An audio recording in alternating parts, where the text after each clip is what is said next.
La posizione della Regione è chiara, nel senso che abbiamo valutato tutte le opportunità, sono state valutate le aree per l'ennesima volta. Ne è venuto fuori che l'area più titolata resta Padova Est e alla luce di questo non ci sono tante opzioni.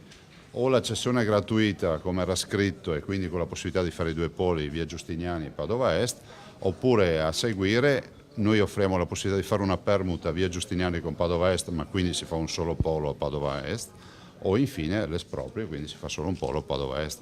La Regione ha scelto Padova Est per ospitare il nuovo ospedale, ma è scontro sul costo dei terreni con il comune. Il sindaco Giordani, durante l'incontro a Palazzo Balbi, ha confermato la sua intenzione a non cedere gratis l'area di San Lazzaro. Se tutto un piano va vanificato solo perché un piano che costa qualche miliardo lo stiamo vanificando per 10-15 milioni, mi preoccupa, vuol dire che c'è qualcosa, è un'influenza politica, non è più una decisione sotto l'aspetto sanitario. Giordani si corregge, stiamo parlando di 20 milioni, questo quanto vorrebbe farsi pagare, nonostante la Corte dei Conti abbia detto che il passaggio gratuito di aree tra enti non costituisce danno erariale. Si tratta di una cessione per un'opera di pubblica utilità all'ospedale che i padovani e tutto il Veneto aspettano. E intanto per la testardaggine del sindaco, la giornata che doveva assegnare l'inizio di un percorso definitivo verso il nuovo ospedale sfuma nel vago. Il governatore Zaia ne vuole riparlare tra pochi giorni, ma il sindaco invece rinvia tutto dopo Natale, chiudendosi sulle sue posizioni e ribadendo il concetto di non voler abbandonare il sito di via Giustiniani.